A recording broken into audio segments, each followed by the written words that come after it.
Morning everyone and welcome to the Fife Properties Saturday show.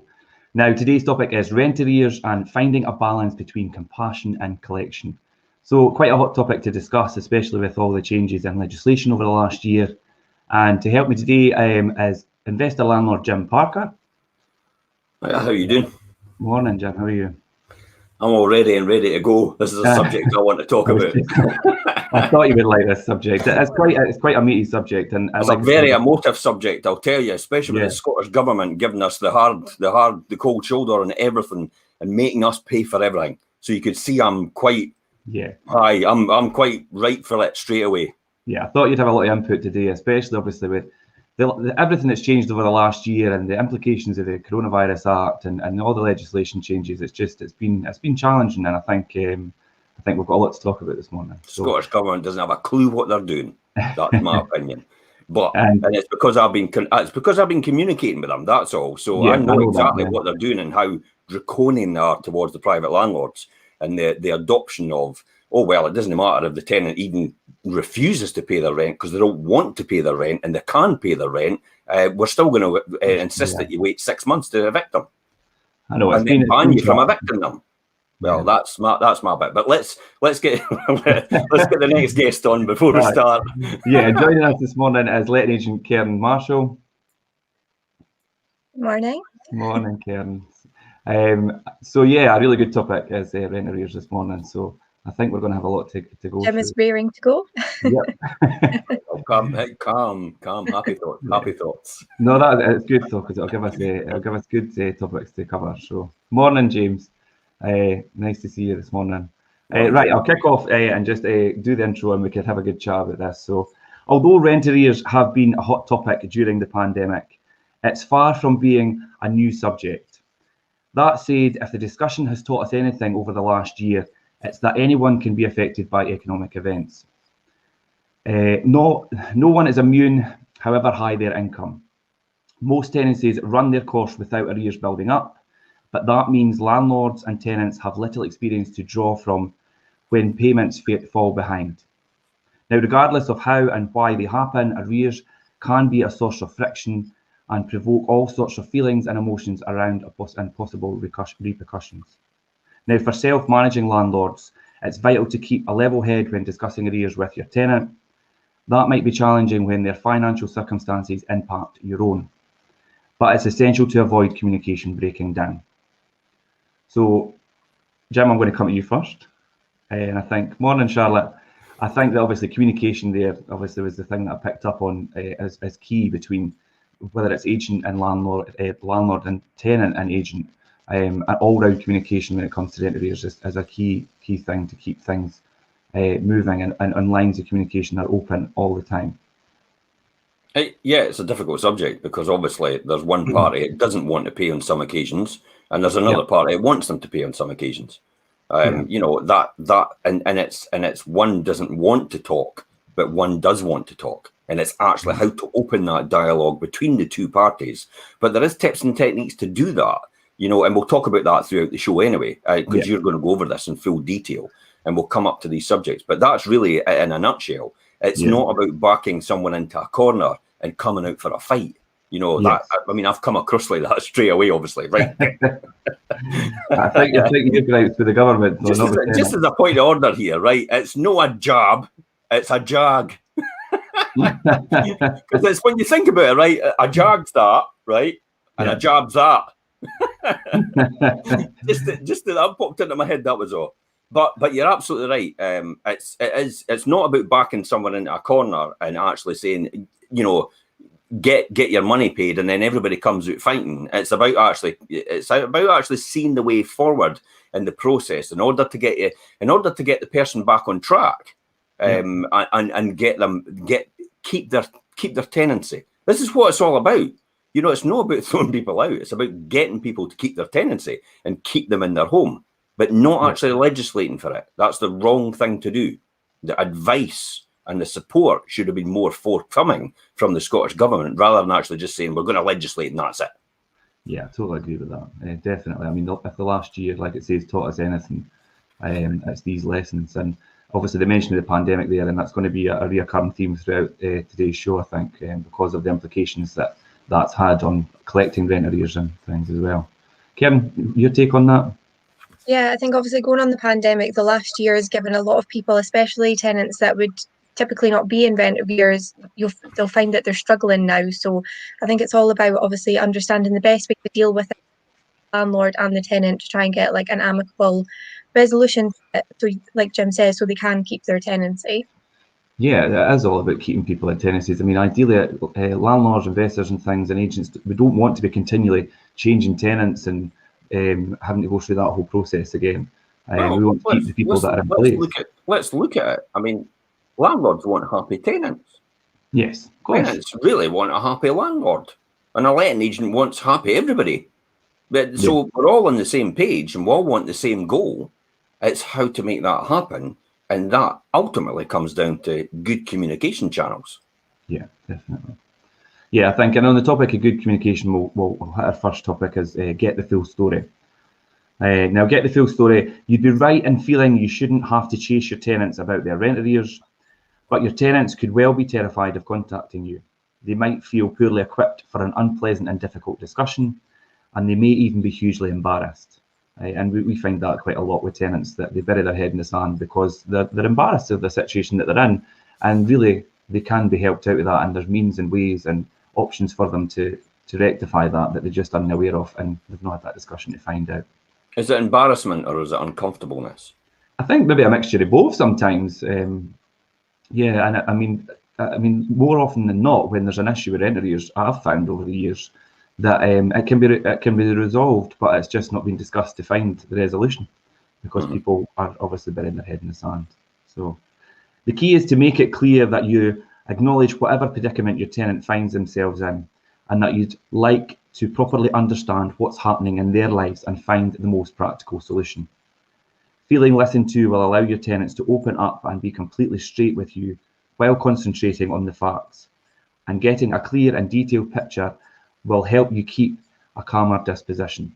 And that's important as well, I think, when you've got those lines of communication and things, it puts everybody in a better mindset and able to amicably discuss things. I think it's quite easy for things to get heated in discussions, and that's just not the way to deal with rent arrears between either agent tenant, landlord tenant, or all round really. Would you agree with that? Obviously.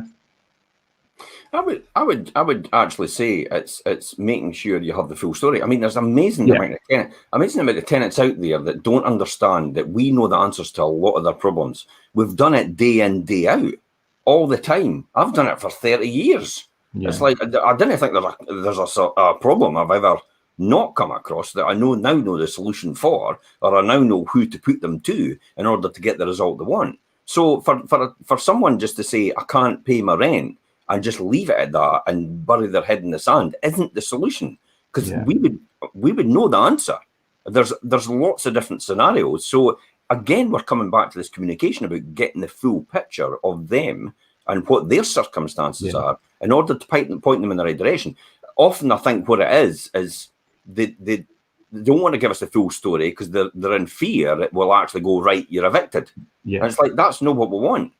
We want actually a happy tenant, and we want the tenancy to continue because it keeps the occupancy rate high, but it keeps everybody happy. And if you're a good tenant looking after the property, why would the landlord want rid of you just because of that, if it can be resolved or solved?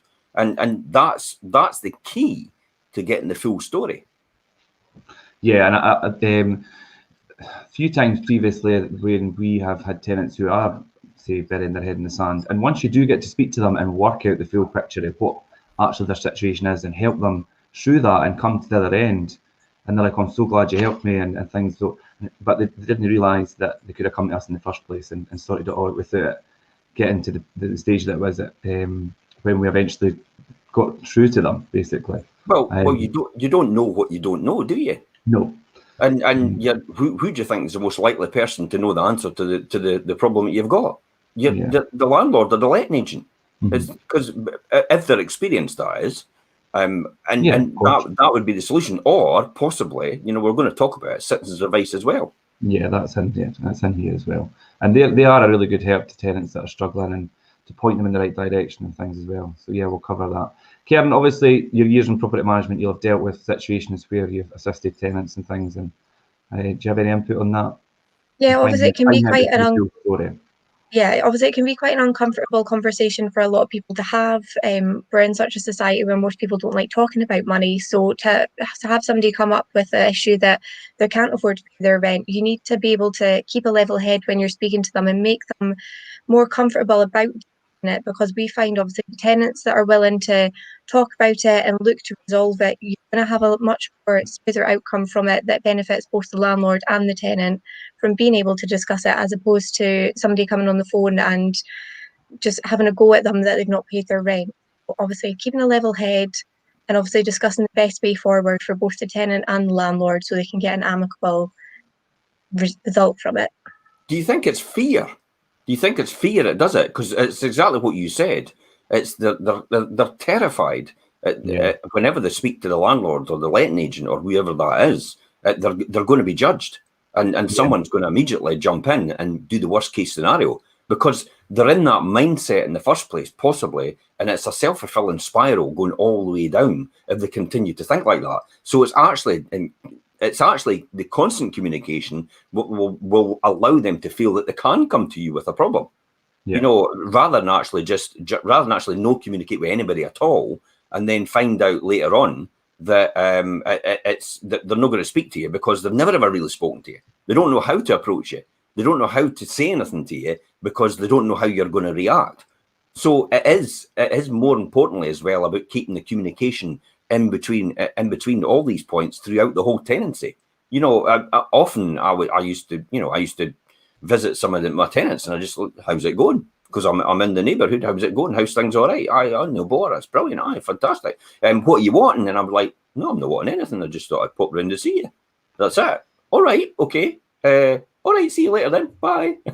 Yeah, but these are the people that if anything went wrong, they'd be back to me straight away. And if anything went wrong with any other of my tenancies, they would tell me straight away. Yeah, I think from a property management point of view as well, it's we always try and even just touch base, and so that when they're receiving phone calls from us, they're not just expecting it always to be something negative. So pick up the phone and just checking in everything's okay, no here for a while. Obviously, we do inspections anyway, but intermittently in between that to keep obviously communication lines open and leave that and seed in their brain that they could pick up the phone if anything goes wrong and have a discussion with us and be quite transparent without feeling the fear factor is a big thing, Jim. And I think that's programmed into everybody for all different aspects of things, and it does really instigate how you react and behave to certain things. Oh, didn't get me started. I've got a full YouTube. I've got a full YouTube channel on that. The Success Principles on our Fife Properties page. I'm up to episode 91 about this, and I tell you what, it's a start to finish, belts and braces, like overcoming fear, sorting your head out, having the right approach to things, success strategies, all these things that can help you day to day manage your life as it happens. Really. Yeah, I've heard that phrase somewhere before. It's our tagline. So yeah, I mean, getting the full picture and establishing how you could help a tenant brings you on to obviously things that we could fix, and sometimes you could do quick fixes, and that's the next topic, which is find quick fixes. And your tenant may have simply hit a temporary glitch. So the first question to ask is, what can they pay right now? By exploring options beyond all or nothing, you could agree on a short period of reduced rent with the arrears spread across future payments over a number of set months. You could also help your tenants to identify potential savings in their outgoings to use towards their rent. Just as lenders ask borrowers to write down all their monthly expenses, you can invite your tenant to do the same. Having it all laid out in front of them may open their eyes to the ways of reducing their costs. Daily habits and direct debits can mount up, and without realising, it's not hard to clock up hundreds of pounds of debts on coffees to go, club memberships and entertainment subscriptions. Pressing pause for a while could help your tenants make a swift and significant dent in their arrears. Now, I think the entertainment subscriptions things and the memberships and people living without their means is quite a common one. And we found that a lot, and we'll discuss about that in a second. If they have other debts attracting interest, would they be better off transferring their balances to 0% cards? Not everyone keeps track of current rates, and the combination of reduced payments and saving on interest could put your tenant in a better financial position, freeing up money to catch up on their rent. And as I say, I think people living out with their means is a very common problem with people ending up in debt. Get rid of Sky and get Netflix for something. That is a good point, James. And I think what we've seen in the past, dealing with rent arrears and things, people are struggling, and you find out they've got this extra large Sky package, which is expensive, and all these other subscriptions, which really, I mean, first and foremost, you should be obviously looking at your rent as your prime, obviously, bill for the month, and then anything else is extra. Yeah, it's something that Fife Council actually teaches. The first thing Fife Council say is the most important thing you should pay as a bill is your rent. And your rent, of course. Because it's the roof over your head. And then you go on to the other ones after that. That's what Fife Council teaches all their tenants. Most important thing you should pay, because the roof over your head is the most important, because everything revolves around that. You know, if somebody doesn't have a no fixed abode, they have problems getting anything or access to anything at all. So it is the most important thing. Alleviating, again, we come back to the experience. I mean, oh God, as in the late 1980s, when I first got my house for the first time, or when I was renting before that, it's like, you know, I was scrimping from month to month. I was literally, I mean, steak sausages was a luxury for us. And it was basically beans and chips every single day. So I've been there and understand that completely, how people feel and what mindset they're in at that time. So it's enable them to get out of it. And then one of the things I used to do all the time was look at what I was actually owed. You know, my car payments, it's like 300 quid a month for my car. Right, okay. So and then it's payments for my mortgage, and then it's payments for something else. And it's like, okay, can I actually take some of these payments and actually put them onto better rates, or elongate them over a longer period of time? Fair enough, I might pay a bit more interest, but it allows me to plan a bit better for cash flow, to make sure I've got my head above water and I'm not continually robbing Peter to pay Paul, if that made sense. So, you know, if anybody's out there and they're watching this as a tenant and they're in that sort of situation, and they're one of ours, by all means come and speak to us, because often, again, as I say, it's something I've been through myself.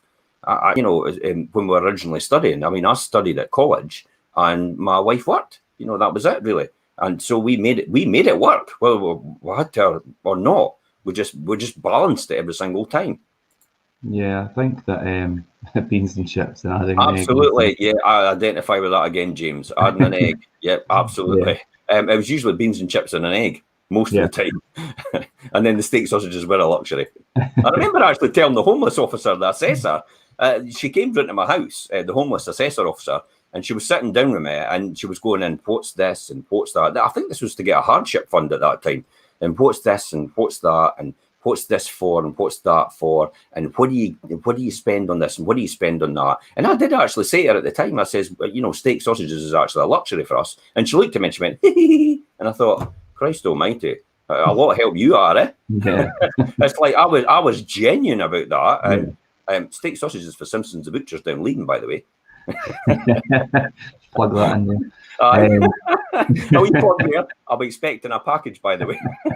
A package of food, my wee sponsorship. We'll hate to get a wee thing in the corner saying promotional advertising, possibly.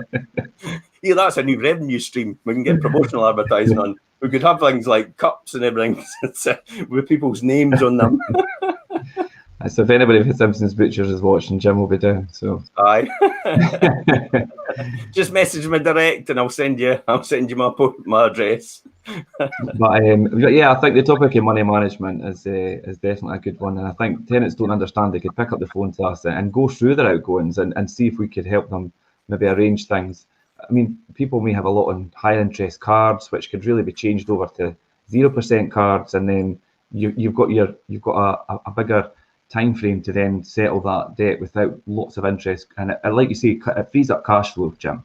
They don't know what they don't know. Nobody ever teaches anybody else at school. It's not taught at school how to balance your books. It's not. No, it's not taught at school budgeting techniques or anything like that. And that, for me, is the fundamental day-to-day life of living life.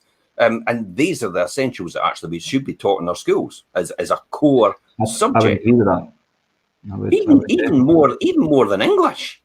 It's like, you know, it's survival. I mean, that's the first need in Maslow's hierarchy of needs.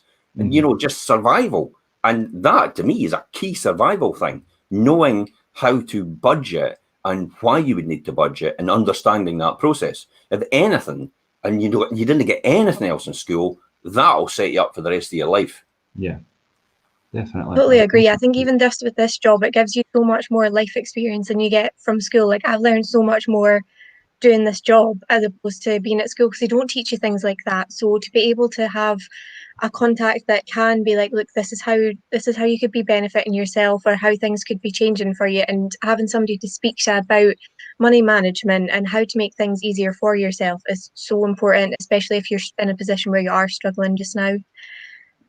Yeah, definitely. And you would talk about something completely different from rent. All factors in together. What else could we get?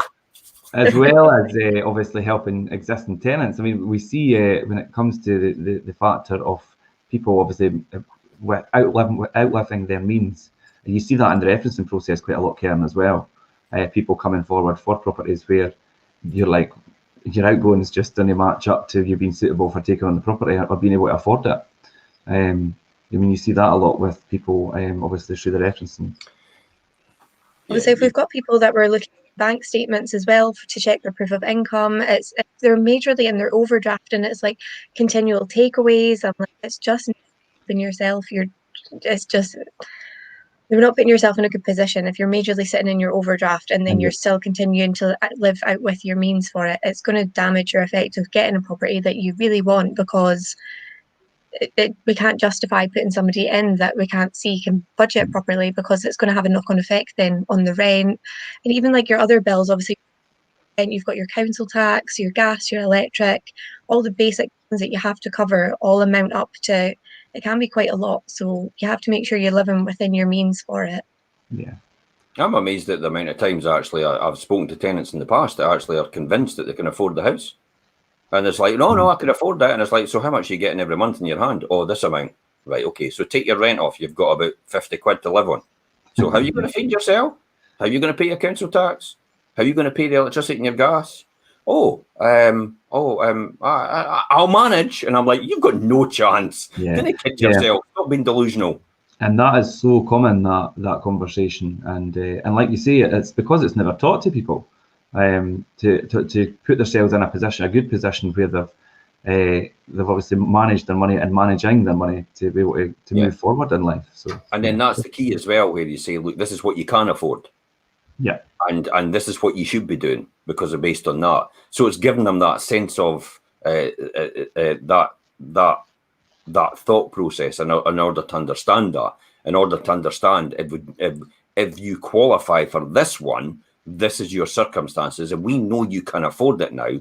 Whereas that one, you've got no chance. You'll never be able to afford that. You'll just put everybody else under pressure, especially yourself. And then and then it'll end in tears. That's what happens. Yeah. There's only what happens. There's only one course of action after that. But for people that actually genuinely can't, there is other ways as well. I mean, there's the Hardship Fund with Fife Council. Yeah. Fife Council have a hardship fund, which actually nobody knows about. Very few people know about. That in exceptional circumstances, this is how it works. In exceptional circumstances, the hardship fund can come in and pay your rent for a certain period of time until you get yourself out of that bother. So if you get yourself into financial difficulties and you can't afford your rent as a result, that's why they go through you with all this information. What does it cost you here? What does it cost you there? What does it cost you there? And then you submit that, and then possibly they might give you a grant for 6 months. So they give you money for 6 months towards your rent to help pay that, so to secure your tenancy and keep it going.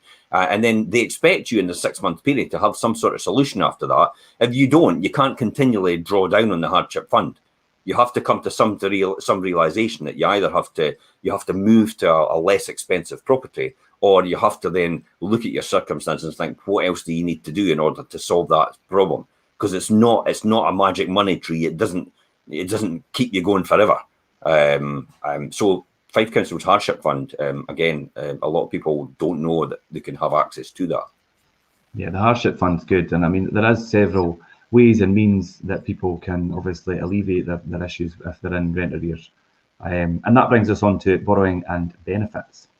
Now, borrowing and benefits, if you have a long-standing relationship with your tenants and have been exemplary, you will want to keep them, which is a good motivator as any to helping them find a solution.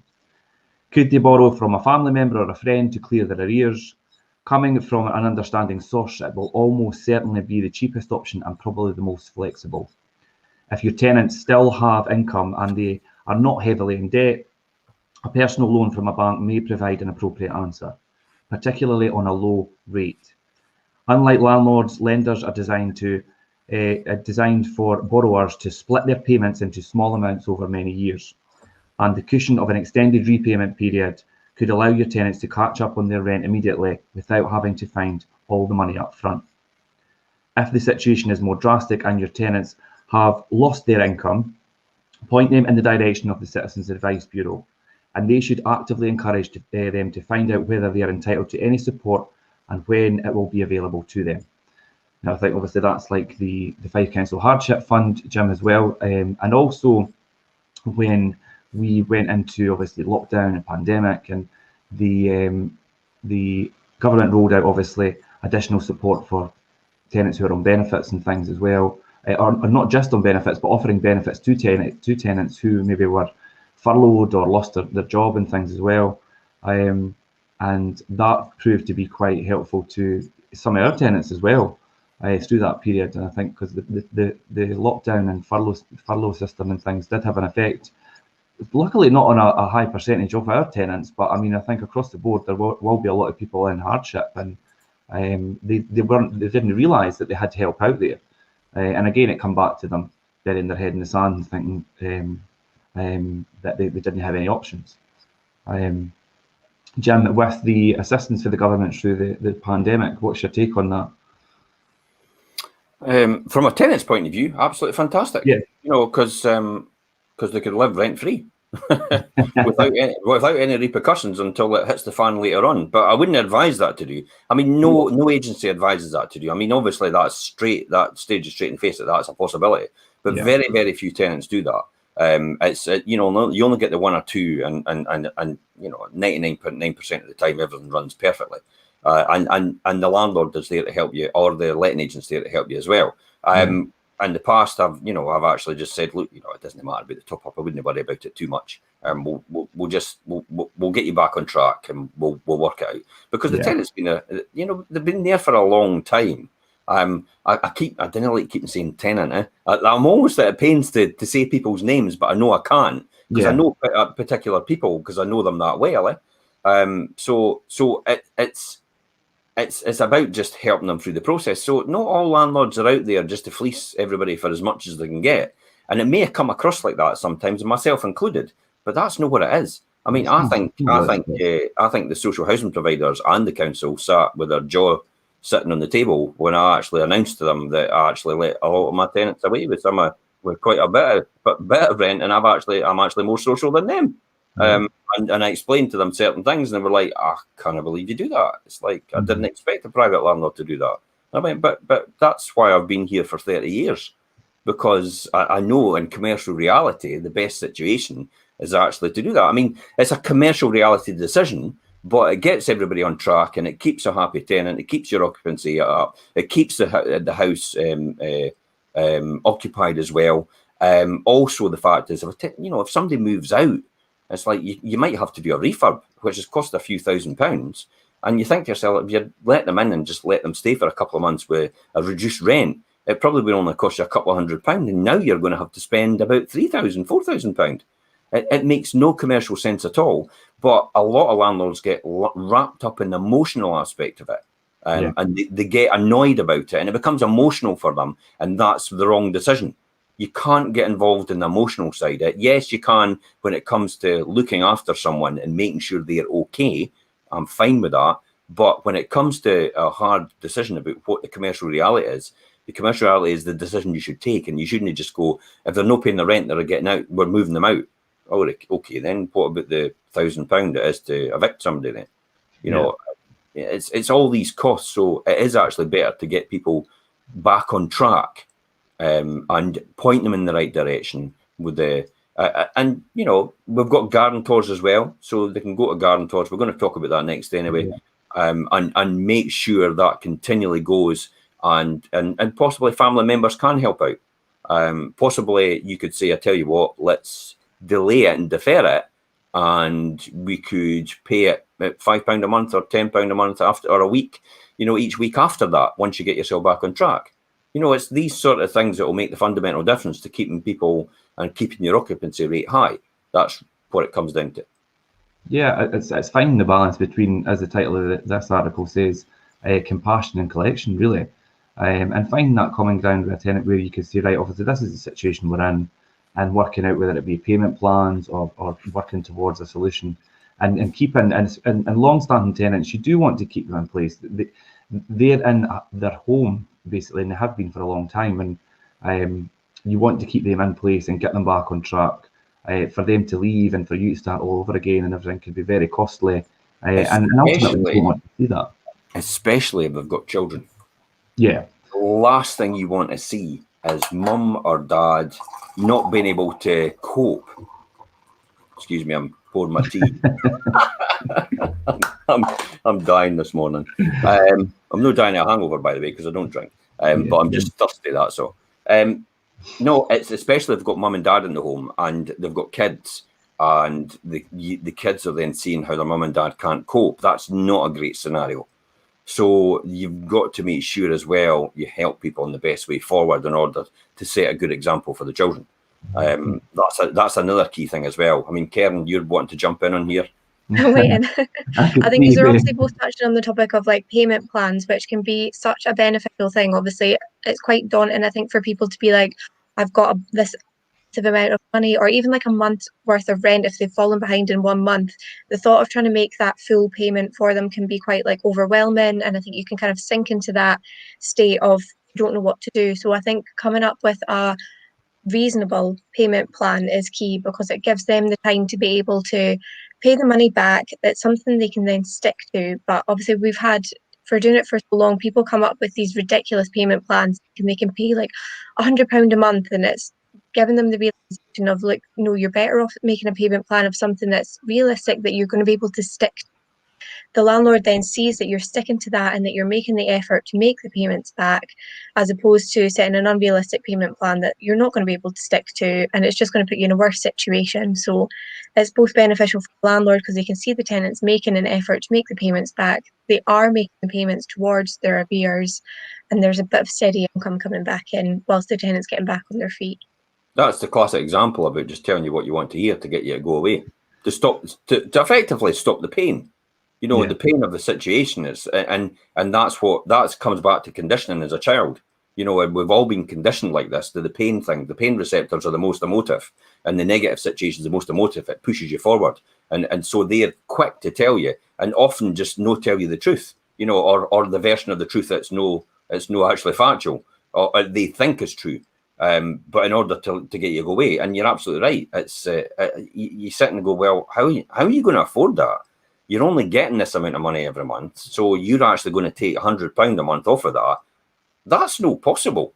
You can't. That's just no possible. That's no practical. And it is, again, us coming back and saying, well, this is what we feel you can afford.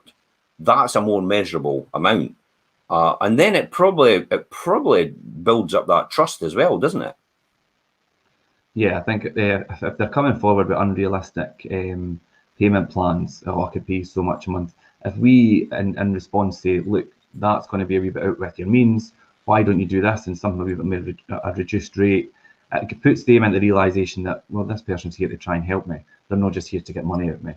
And that is ultimately what we're here to do, and continue the tenancy and keep them in place. And Karen, we've seen a lot of that over the years, and we've got people back on track quite successfully using that strategy. And again, it's being a wee bit more compassionate rather than just wanting to collect money for them.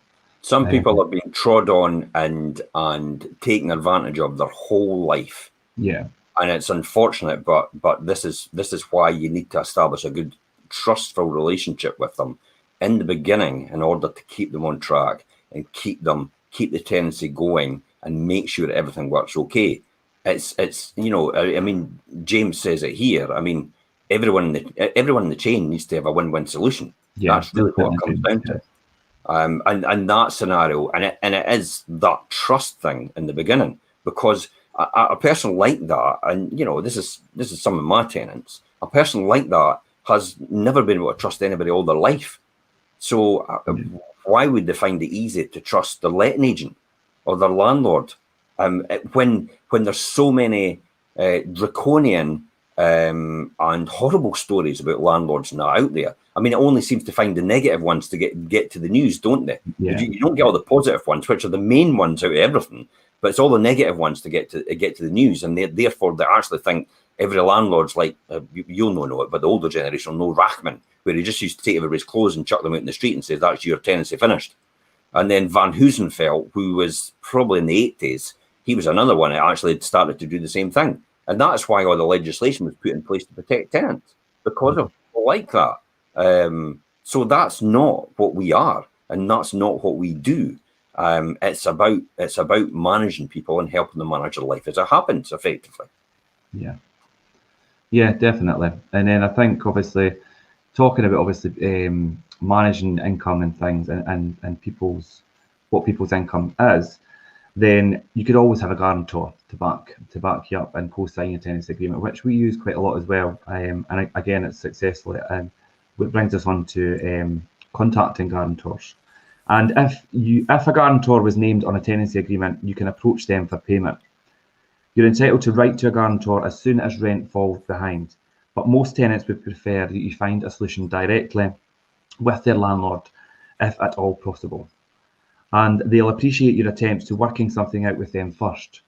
That's because guarantors are very often parents, and tenants can experience a level of embarrassment and feeling that they still need to be rescued by mum and dad. Nonetheless, the whole reason for having a guarantor is to provide a safeguard in the event that your tenants are not being able to pay their rent. Involving the guarantor will open up another path to clearing their arrears and having the rent paid on time until your tenant's financial position improves. And ultimately that is what the purpose of a guarantor is.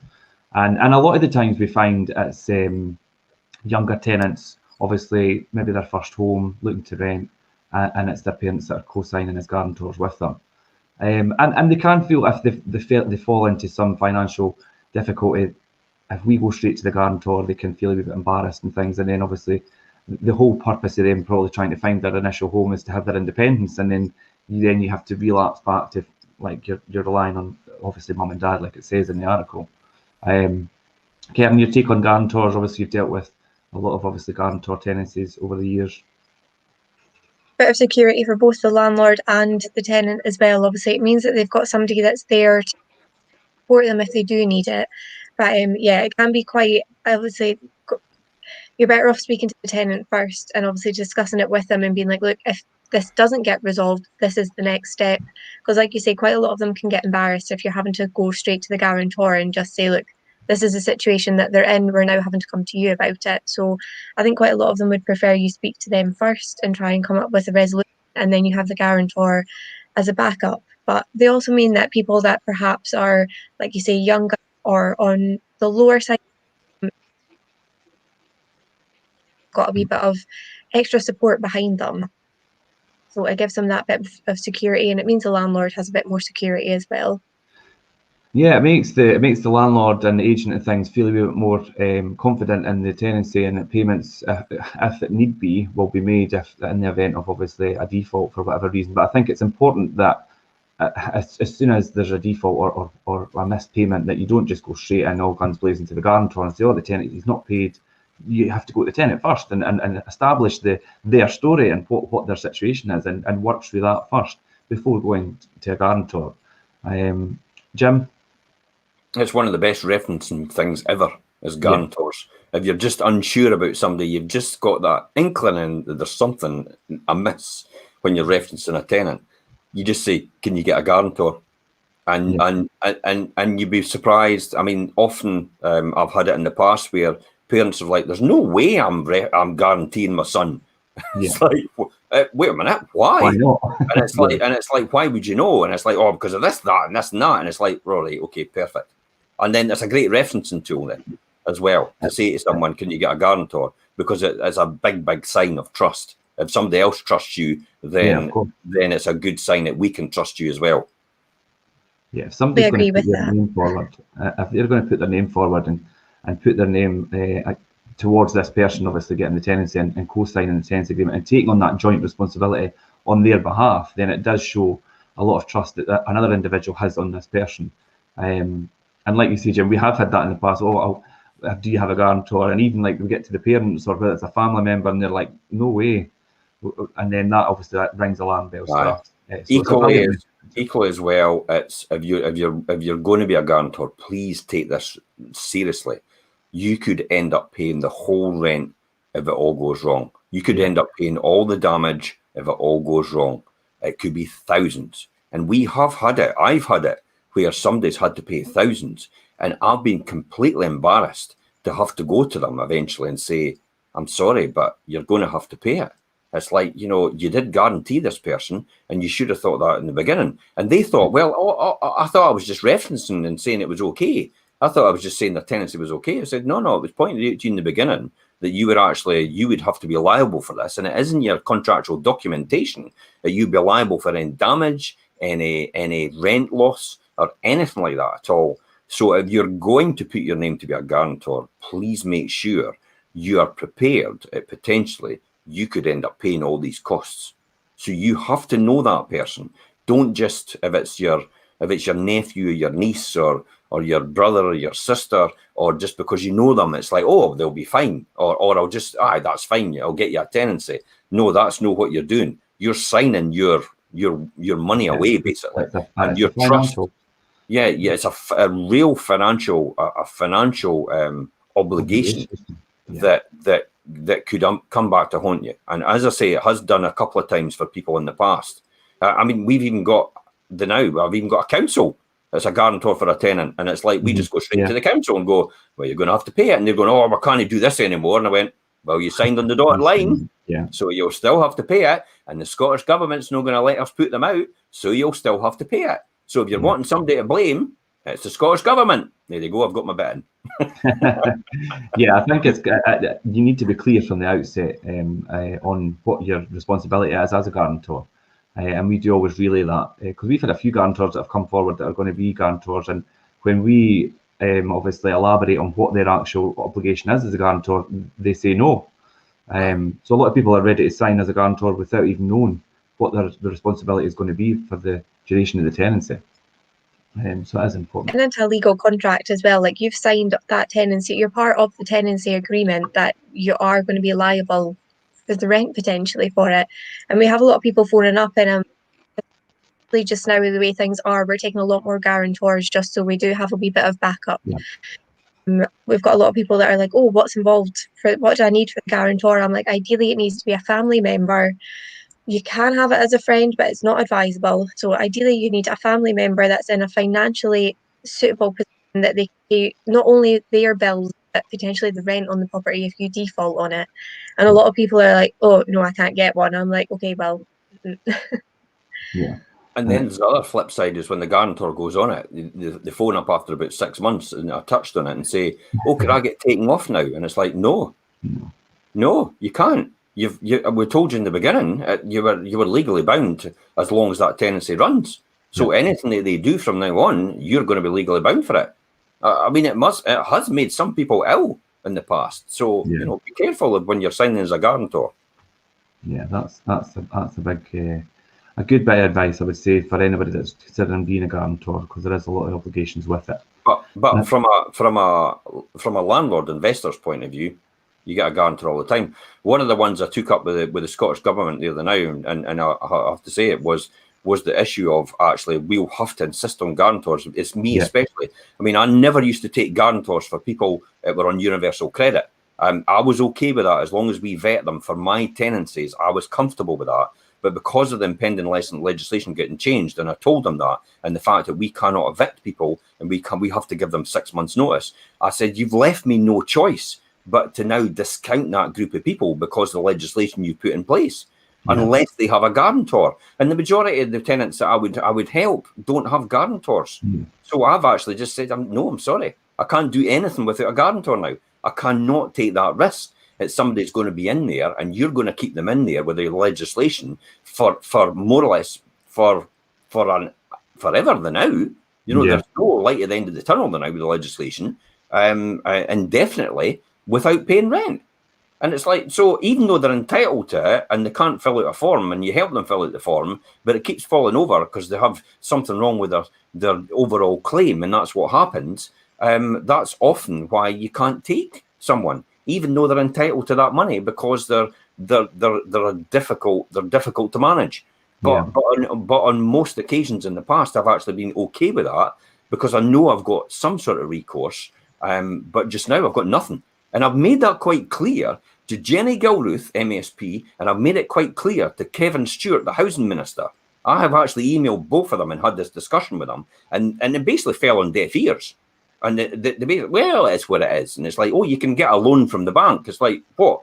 I've got to loan money as an investor to pay for someone that's refusing to pay their rent when they can. Really? Yeah, it's ludicrous. That's no right. But we're the whipping boy. The private landlord is always the whipping boy for the government and for tenancy associations as well. We're always stuck in the middle.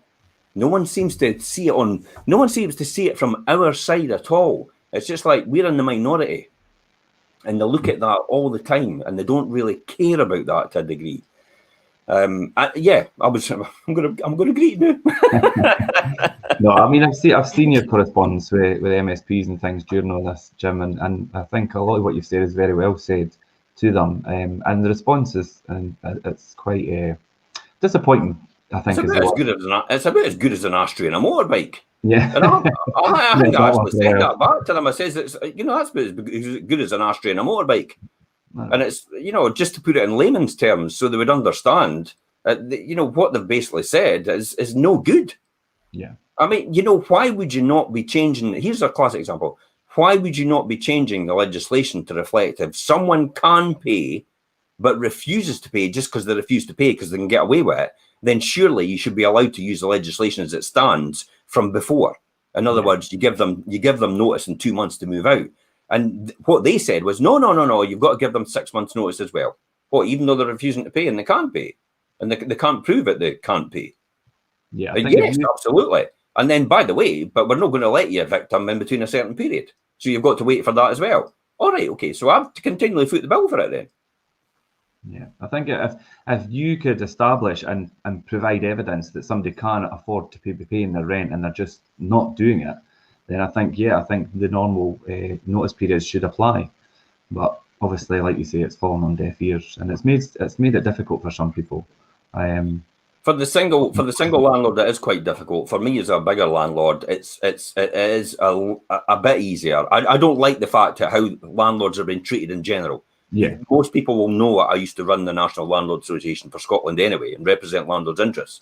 But I don't like the attitude the government has towards us and towards private landlords and investors as well, because we provide a vital function, especially in Edinburgh. When you look at Edinburgh, if it wasn't for private landlords in Edinburgh, there'd be nobody in the financial institutions because they wouldn't be able to, because they need the places to rent on short term to have the contracts that they've got with Standard Life, Scottish Widows, Prudential, all these different people. And that's what keeps the Edinburgh market going, is the private rented sector.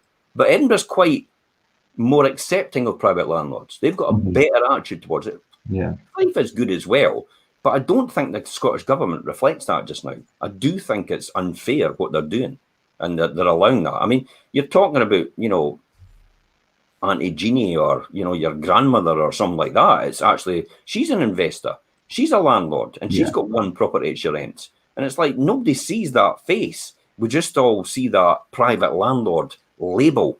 and immediately assumptions and stereotypes come into play. But it's not. We're people like anyone else. We just decide to invest in property rather than invest in a bank or anything else. Yeah, I think a lot of the opinions that you voice, it's for landlords and investors as a whole from Fife, not just yourself. And I think a lot of the points that you raise are valid. And recent topics that you've raised and the responses hasn't been great. So you were going to say something, Karen? I think there's such a difference as well, just what Jim's saying, between a tenant that's fallen on a hard time and is trying to get themselves back on track, as opposed to somebody that's just not paying their rent when, like they say, they can be. And it's so hard for landlords now when they can't be having people out. So if you've obviously got a tenant that's not been paying rent for a couple of months already, that's months that you're out of money that usually would be towards the mortgage, and then you've got another 6 months potentially that you then can't get them out as well. That's a lot of money to be down on for just a single landlord. That's even your accidental landlords that have ended up with a property perhaps by like inheritance or any form, and they're relying on that rent to pay the mortgage. And fair enough, obviously you shouldn't be just relying on the rent, but if you're going that many months down the line without rent, that's going to have a big knock-on effect on basically the roof above the tenant's head, because you're not going to be able to, you're going to struggle with mortgage repayments, and it's down to the landlord to sort it, unfortunately, because the legislation is in favour of the tenant. Yeah, and I think to get to that level of arrears is very hard to come back from. It's very, I mean, once you're so many months down the line, it's unlikely that you're going to be able to arrange some sort of agreement to try and get back to an even status with the tenant's arrears. And then that brings us on, I think, to letting the tenant go if you get to that situation. And most tenants don't voluntarily choose to stop paying their rent, and that is true. They could be suffering severe financial hardship from whatever circumstances they find themselves in, and their rental contract might be adding to that problem. Sometimes something has to give. Now, with or without eviction bans, you can simply let your tenants move on to save them accruing more arrears. If they have family and friends they can stay with, the money they save on bills and rent will allow them to repay you faster and could solve 3 problems in one. Now, firstly, you prevent their arrears from building up any further, you provide a route for your tenants to repay what they owe, and you'll get to find a new tenant for your rental property and start to produce income again. The exact wording and requirements of tenancy agreements are there to hold everyone to their responsibilities, but there are occasions when letting go can provide a more practical answer. And I think in some cases, when people are not voluntarily not paying their rent and they are genuinely in a situation where they are in a financial situation where they can't pay the rent, and instead of continuing the tenancy and building up arrears, you need to look at the options of them moving on. Yeah, ultimately we do write that. I mean, we write that in our letters. You know, if you don't get in touch with us, you know, you're only leaving us one course of action. Yeah, that's it. You're effectively just backing me into a corner, and I want to help you as much as possible, but you're no lifting the phone. I've got no other choice, and letting the tenant go is the final last resort for anything, because really it's a roof over their head, and it's often a roof over their family's head. So it's to make sure they're looked after in the right way. So even letting them go is a difficult decision, because you're actually dealing with people's lives as a landlord, and a letting agent, an investor as well. You know, no so much as an investor, because they don't get involved in that to a degree. But as a landlord, as an letting agent, it's tough, because especially if you know the children and you know the circumstances behind it. But for tenants as well, you need to sort out the arrears even though you go. You don't think it's like, oh, bye-bye, that's my debt slate wiped clean. Yeah. No, it doesn't. Because I'll tell you what, you know, I have a policy now of just putting it straight to action. It's like, if you don't come to any agreement, I'll put it straight to action, and then you get a decree. That decree will sit with you for the next 20 years. And you will not get credit or get anything anywhere else. Now, it's not my doing. I've only been forced into that position because you've refused to do anything about it. Yeah, I think what tenants need to remember as well, they can't just leave arrears at one property and move on to the next and move on to the next, and without it having any knock-on effect. I mean, because then it's not fair on landlords, for tenants like that to keep moving through properties and just accruing arrears? Well, I can't ask my bank to write off the debt, can I? No. Well, hey, just like, that's fine. Could I just write off the last 12, 15, 18, 22 years mortgage payments? You just give me that off the bottom line. It's oh, of course, Mr. Parker. It's like, no. It's Yeah, like, I think they need to appreciate that will stay with them, and if they're going to, and like you say, if a decree gets raised, then it will show for a long time and stop them not just from getting other properties, but any credit in the future. And really, but let's be honest, it lasts for 20 years, so in 10 years' time, I'll still come back for it. You know, that's my motto. So it doesn't matter what you get in these years, there'll be something done at some point in time. I'll have to take the attitude, because I look at it on the principle that if you don't pay your rent, then somebody's kitchen doesn't get fitted. Yeah. That's ultimately what I do. I only take out, and so everybody's quite clear about this, I don't run about in Ferraris or Lamborghinis or anything like that. I don't have a car. I use my company car. That's it. I take a very nominal amount out, exactly what a letting agent would normally take for managing properties, and that is it, regardless of how big the company is. That money goes back into repairs and improvements all the time. You know, about maybe 30 to 40% of my top line rent goes into that. And it is, I mean, most houses are double glazed anyway. But it's things like, well, look at Park Hill Wynd, a new bathroom, new kitchen, really nice. New heating system, new decoration, new carpets. It's literally a new property completely. I think the refurb was about £15,000 to £16,000. And that's fine with me. I'm happy to do that. But that comes from somebody else's rent. You know, that's effectively it. It doesn't come from thin air. It has to be paid somehow. So if someone doesn't pay their rent, I can't just write that off. I have an obligation to try and recover that in order to pay for these repairs and improvements. I'm a steward of a limited company as a director. I'm there to look after the responsibility of the company, and that's my legal responsibility under law. So that's why I would have to do that process. Yeah, and like you say, Jim, when you're doing refurbs and turning properties around like that, it's coming to the other rents for the other properties, you know. So it's a full circle. Kim, your take on obviously letting tenants go if they get to that situation? Yeah, I think if it gets to the point where you're just not going to get a resolution from it, then I think it's best just to let the tenant go and move on. But obviously, I think tenants need to be aware that, like you say, like their debt is going to follow them, and it's the knock-on effect that it could have for them, as opposed to addressing it in the first place, setting up a suitable payment plan. They've just buried their head in the sand and let it grow and grow to the point where they're going to struggle to come back from it. So I think it is just taking the responsibility in that initial step to be like, look, this is the situation I'm in. How can I get out of it? Effectively, though, when you say they buried their head in the sand, they've buried their head in the sand, but we've continually tried to open communication channels. Every single time. Whether it's text to say, we can't help you if you don't speak to us, a letter to say, even hand-delivered, to make sure they get it and they open it, you can't speak to you. Even a knock on the door, say, look, we can't help you if you don't speak to us. And that's just the message. I'm not here to say anything else other than that. Lift the phone when you're ready. But here's my information, and that's it. Bye-bye for now. And so it's not there to say, right, where's our money? It's there to say, you need to phone us. Here's my details. Phone us when you're ready. But something needs to be done. We can't just sit here and do nothing. Yeah. Because ours is, it's phone calls, it's emails, it's letters, and that's all just to get them to speak to us and try and come to a resolution. We're not there to be like, right, give us the money. It's we're here. Yeah. I mean, letting a tenant go and allowing the tenancy to end is the last resort to stop a situation escalating any further. But I think that they need to always be aware that there is going to still be a continued payment plan for what's still there. And I think that brings us to the end of this session.